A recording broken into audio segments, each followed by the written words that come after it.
I'm going to change my title to Guru. I'm not exactly sure, but you never know which way I might go. But right now, it's Danny Bonaduce, Life Coach, and you can call me up at 1-800-252-1025. I'm looking at free lines right now, so 1-800-252-1025. Or we happily get your emails at lifecoach@kzok.com. Life Coach is brought to you by Goldberg Jones, Divorce for Men. Call 1-800-DIVORCE. So when you call the Life Coach, remember, change your town if you would like to change your name. Same goes when you email the Life Coach at KZOK, lifecoach@kzok.com. You can certainly change your identity to get the help you need, and Danny is here to help. I am.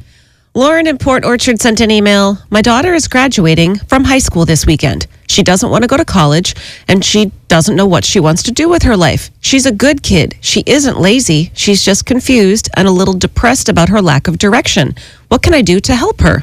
Oh, well, there's a ton of stuff. This is only a tough problem when it's your kid, because everything that happens to your kid is the do-all, end-all of important. Right now, there's a time going on right now. If you've already said to yourself, she's not going to college this year. By the way, I will tell you this. People call it a bye year. 70% of people that take a bye year do not go back to college. So I'm kind of against it, to be honest with you. So, but if you've already said, okay, this is the cards that I've been dealt, and she's not going, there is a time in your life to do things that you never get to do again. I look back on, and I'm going to give you some advice that you're going to think might be odd. I'll throw it out there right now. You ever thought about the military? I think it's I'm thinking about that for my boy. If he's not sure which way he wants to go, a couple of years, they'll make you a grunt. They'll also make you a doctor. They'll also make you a lawyer. They'll also make you somebody in the Air Force.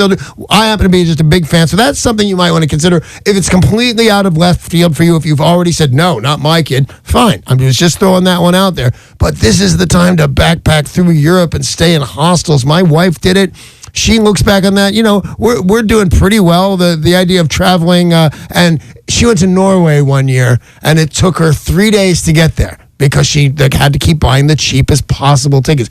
I would think, okay, did you think about putting a gun to your head? No, one of the greatest things I've ever done. I had to fly to here and get off and wait 20 hours, and I had to fly to there and get off and wait for Then I stayed in a hostel that was $17 a night, and you know what? She looks on it as one of the greatest ports in her life. So don't rule out the armed forces. I'm a big fan. I want you to look at your own life and think to yourself, what is it that you wish? God, I wish I would have pulled that trigger. And start talking to your kid about doing that. But after all this happens, she's back in school, and that's a fact. I say don't give in to anything. Don't bankroll anything. Don't pay for anything. Don't facilitate anything unless you have a hardcore agreement that she will go back to school after, say, a year of this. But then, once you have that agreement, let that kid do all the things you regret not doing. Let's put you on now with Tony calling from Seattle. Tony, you're on with Danny Bonaduce, Life Coach. Hey, Tony. Hey, good morning. What's up? Hey, I drive for a living. Next year I'll be 50 years old. I haven't had a ticket for about 25 years. Yeah. And Saturday I got a ticket for illegal left turn in a construction area. Yeah. And because of my living and everything, I'm wondering what the best way about going to get this either deferred, taken off my record, or thrown out, or what. I mean, with my record and everything and my job. What was you hold a C-class driver's license? Correct. Okay. So what you want to do is you want to beat that ticket. That's the main thing you want to do here. And once it gets this far, if this doesn't work out for you, you can't. It gets more and more difficult to beat the ticket. First thing you got to do is show up. You got to go to court. You have a court date on that ticket, do you not?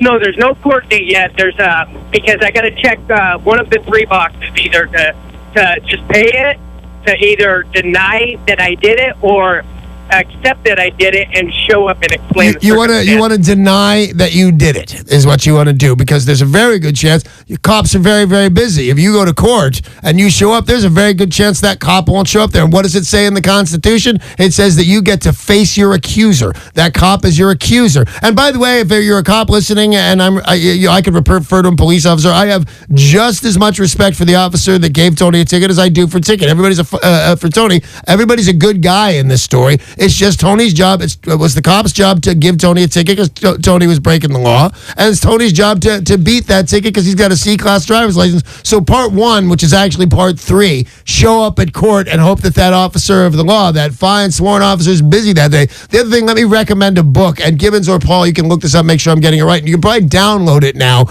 I believe it's called How to Beat That Ticket. And it's by a retired police officer. And I had him on my show in Chicago. And I had him on the second time, and my phone lines were flooded with people that had used his advice and gotten out of tickets. So it's something in the ballpark of How to Beat That Ticket by Officer Somebody. So you can Google it, you can download it, you can go to the store and you can buy it. It's a small paperback book, How to Beat That Ticket. Gibbons, do you have it yet?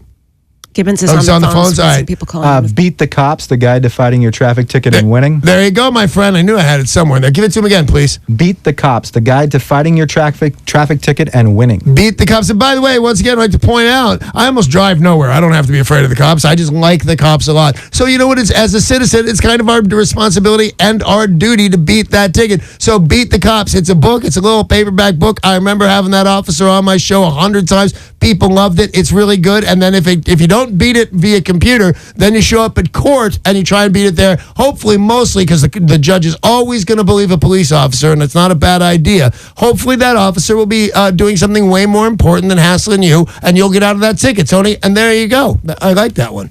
April in Mount Lake Terrace, you're the next caller on with Danny Bonaducci, life coach. Hiya, April.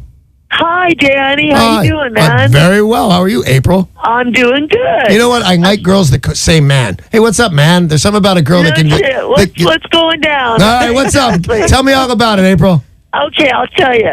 Listen, I have a daughter, a beautiful daughter, and the thing is she got involved in some things she should have made some more choices, like we've all done in our lives. Yeah. But the thing is that she got finally able to carry a baby full term at 27. Right. And they took that baby from her not even 24 hours after she delivered it.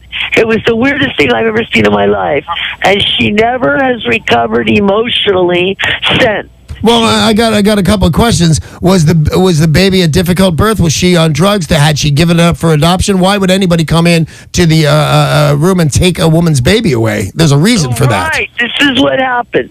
She she was on methadone, I'll be honest with you. Yeah. She got on methadone when she was in Las Vegas because the man that she had married had hit her in the head, opened up her skull. She became an epileptic, put it that way. No, this is a very busy afternoon with your kid. Right, but back to the baby thing is that she had the baby in her room and she picked her baby up, which is what most new mothers do, and she held her, and those little sticky things that they put on babies, which most women know, that they monitor the babies, very closely. Right. And if they kept falling off, and I saw them when I was there, and they accused her of taking them off of the baby deliberately. Okay. Come on. And wait a minute. So what is the reason, in a nutshell, what is the reason they gave for walking into a room and taking a woman's child? They have to have a reason. Was the reason, hey, you took the leads off this baby? Because I don't agree. I don't think that's what they said. I don't think that's what happened. The reason was that they said that the household was not conducive or something to raising a child. All right. Now, is that child... So she's 25. How old is she now? The child, she was 27. The child is now almost 11. All right. Now, what? And she's never seen it? No, she's gotten to see her. She got an open adoption, thank God. She got to see her almost every other weekend. It was wonderful. All right, so what is your question for me, April? The question is this. How long am I to still deal with all her problems at almost 40 years old? I can't do this. I'm 60. Well, I will tell you, there was a time. Did she say she's 50? 60, I'm sure. 60. How old did you say you are, April? I'm 60 now. 60, okay. Here's the thing. My family did the same thing, and I have tried to return my favors by I make an okay living now. I can help my mom with her rent and things like that, and it's real nice. But my family shut me down at the age of I don't know, very close to 30, right around there. So you're an adult, Bonadici. Well, I don't think my family calls me Bonadici. You're an adult, Danny. This can't go anymore. And I will tell you what happened. They stopped putting food in my mouth and gas in my car and food on my table. And you know what happened? I went and became a disc jockey. I don't know if that's what your kids go, what the kind of advice you're looking for. But I will tell you this. The people are only useless when they don't have to do anything. It's the don't drown mentality. You'd be amazed how long people can tread water when it's an emergency. Stop giving to your daughter. Your daughter is completely needy, needs too much from you emotionally, needs your money that you've worked hard to supply.